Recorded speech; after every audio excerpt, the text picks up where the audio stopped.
Welcome back to the Deep Dive. Today, we're getting right into some source material you shared with us, tackling something that drives so many advertisers crazy. Yeah, that feeling when the clicks are coming in, but nothing else happens. Exactly. Why aren't those digital ads converting? You pour in the effort, the budget, but you're not seeing the leads, the sales, just clicks. It's a really common frustration. So our mission today is to unpack these sources you sent, pull out the core insights, the actionable stuff. We want to figure out why your ad spend might feel like it's just evaporating, and crucially, what the sources say you can actually do about it. Practical steps, yeah. And, right from the get-go, something the sources really hammered home is how vital trust and credibility are. If your audience doesn't, feel good about your ad or your brand. They're just not going to convert. Simple as that. Right. And this actually ties into something the sources noted, how some businesses, when they need to build that trust fast, they might explore ways to boost their social proof online. Services like rapidboost.net were mentioned as a place people look to enhance that presence. Makes sense. That perceived credibility can make a difference. But what's interesting in these sources is how often the real problem isn't some super complex technical thing. Yeah. It often comes back to, well, fundamentals that maybe got skipped over.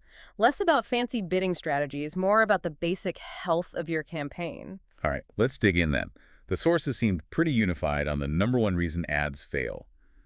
What did they pinpoint as the biggest culprit? They called it the foundation flaw. Yes. And basically, it's not truly understanding your audience. Okay, so not just having a rough idea, but like a deep misunderstanding. The classic trap of thinking, oh, everyone could use this. Exactly that. Targeting too broadly, trying to talk to everyone means you end up really connecting with no one. Leads to wasted ad spend, terrible impression quality, and, the killer, a high CPA. Your cost per acquisition, how much each customer actually costs you to get. Precisely. So the sources strongly recommend building detailed buyer personas. But, and this is key, based on real data, not just guesswork. Demographics, sure, but also behaviors, what motivates them, what keeps them up at night, their pain points. Real data, not assumptions. Yeah. They even cited a Facebook ads study. It showed that advertisers who used properly refined custom audiences, they saw conversion rates 50% higher than those just blasting it out to broad groups. 50% just by knowing who you're actually trying to reach. Wow. It's huge. That fitness studio example in the sources really illustrated this for me. They stopped targeting women aged 25-45.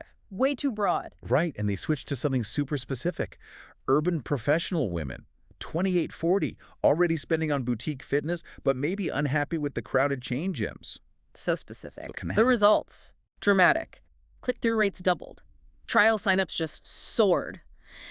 Because they weren't just finding women, they were finding women with a specific problem their studio solved, and importantly, women already willing to pay for fitness. So it's that deep understanding. It's not just demographics. It's like emotional triggers, too. Convenience, exclusivity, value, transformation. All of that. The sources suggest using tools you probably already have access to, Facebook Audience Insights, Google Analytics, maybe even just simple customer surveys. Talk to your existing customers. So, bottom line from the sources on this first point, if your ads feel generic, if they're not landing, start with your audience. Really dig deep. That's step one. Absolutely non-negotiable, according to everything we read here. Okay, so let's say you've really nailed your audience. You know exactly who you're talking to. What's the next major reason ads fail to convert based on these sources? This one they called the clarity killer. It's all about having a weak value proposition or just really fuzzy messaging. Meaning the ad doesn't clearly answer that core question everyone has. What's in it for me?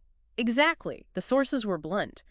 If your ad doesn't answer it that quickly and clearly, it fails. So it's less about listing features, more about the benefit those features provide. Precisely. Your value proposition isn't your feature list, it's your promise. It's why your offer is uniquely valuable to that specific audience you just defined.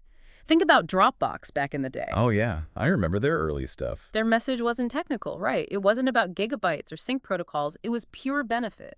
Access your files anywhere and never forget. Simple. Powerful, drove incredible growth. Totally reframed it. The sources had that comparison too, right? 2 fake SaaS ads. Yeah, that was a great illustration. Ad A was 247 uptime, advanced analytics, all features. Okay. Ad B was more like sleep easy, knowing your website never goes down, and instantly see what matters with simple reports. It spoke to the outcome.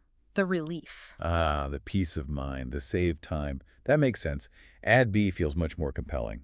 And the sources stress clarity over cleverness. Being witty is fine, but not if it obscures the message. They cited research, I think it was Nielsen-Norman Group, finding clear, concise calls to action converted up to 30% better. 30%, just for being clear on what you want them to do. Don't hide the ball. Right. And that clarity also helps the ad platforms themselves, like Google and Facebook. Yeah. They reward relevance. A clear message helps them match your ad to the right people faster. Better matching, more clicks, hopefully more conversions. Okay. So, audience nailed, message crystal clear, they click the ad. What happens next? Where's the next failure point? Ah, yes. This is what the source is called, quite dramatically, the conversion graveyard, the landing page. Landing page, okay. They argued this might be the most overlooked reason for poor results. You can have a fantastic ad, perfect targeting, but if the landing page drops the ball. All that effort wasted. So what Okay. goes wrong on the landing page, according to the sources? The number one issue they flagged was poor message match. Big disconnect. Meaning, what the ad promised isn't what the landing page delivers or focuses on. The classic example they gave was clicking an ad for a free one-week gym pass. Okay, sounds good. And you land on a page pushing you immediately to sign up for a full year's membership. Oh, that's instant bait and switch feeling. Huge turnoff. Exactly. Instant frustration. So, fix number one is absolute message match. The headline on the page, the main image, the copy, and especially the call to action, it all needs to mirror the ad that brought the person there. Make the offer from the ad impossible to miss on the page. Front and center.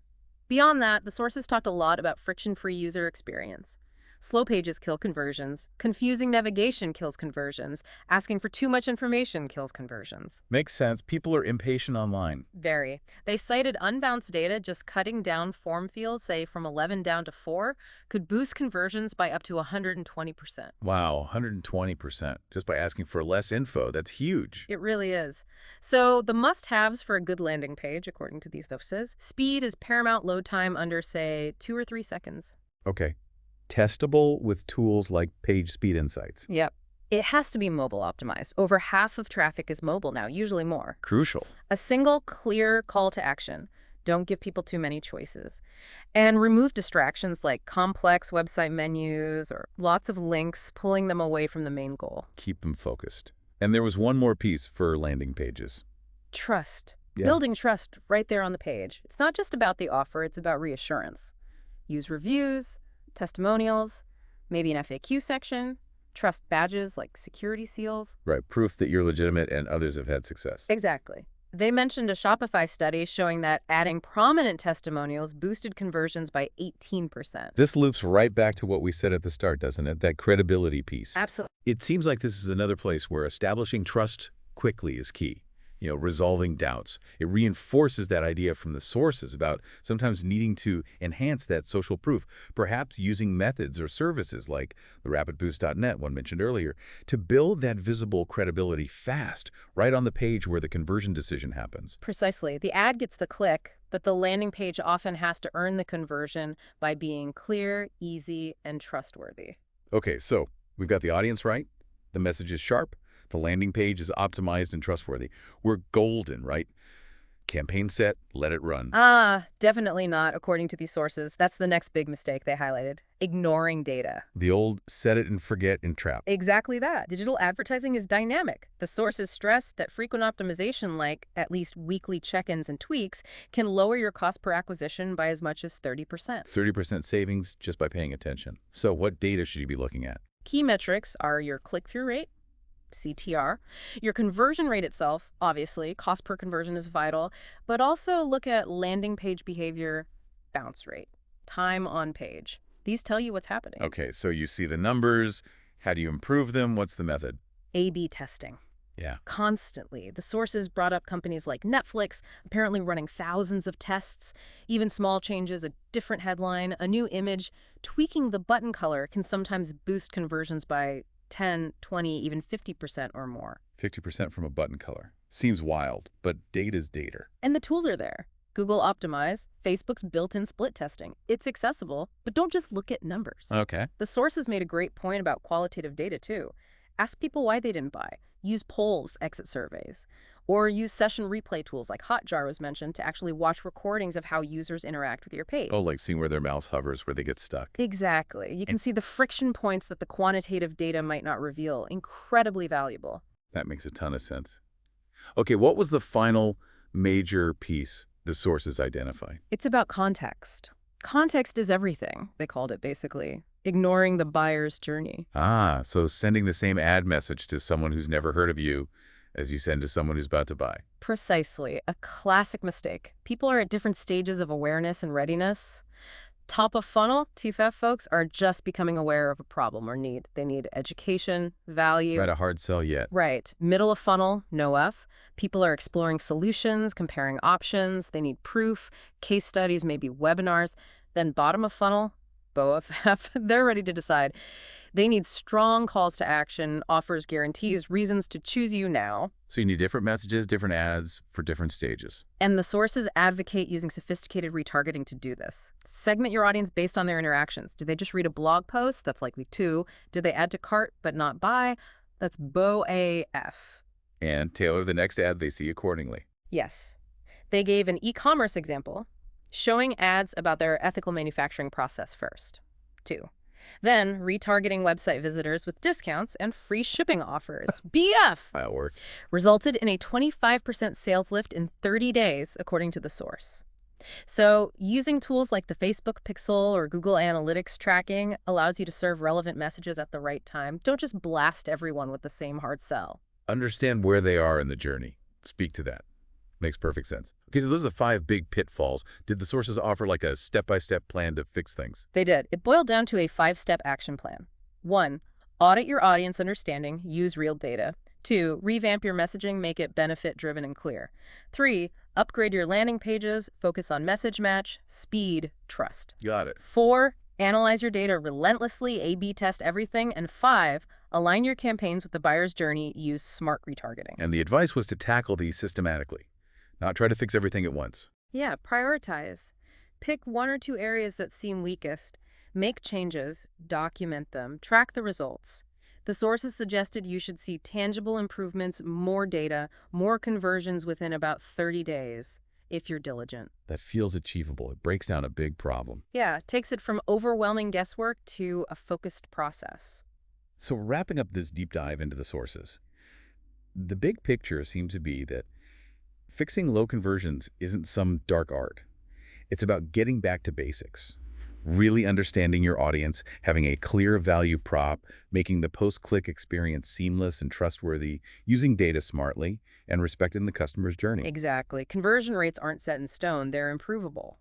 By addressing these common mistakes, you really can shift ad spend from being a cost center to being a growth engine. And the sources made it clear even the biggest, most successful brands are constantly refining these fundamentals. And that theme of trust and credibility kept coming up, didn't it? Both in the ad itself and especially on that landing page. It's foundational for getting someone to take that final step. Absolutely crucial. As the sources implied, the gap between wasted budget and real revenue might just be a few smart fixes in these key areas. That's definitely something to think about. It leaves me wondering, based on everything we've covered from these sources, given how much impact fixing just 1 or 2 of these areas can have, how much untapped potential, how much growth might actually be sitting there, waiting inside your current ad campaigns right now. It's a very worthwhile question to ask yourself. A lot, potentially. Yeah, absolutely. Well, thank you for providing such rich source material for us to dive into today. Really practical stuff. My pleasure. It's always interesting to see these core principles emerge so consistently. For sure. All right, keep exploring, keep testing, keep learning, and we'll catch you on the next deep dive.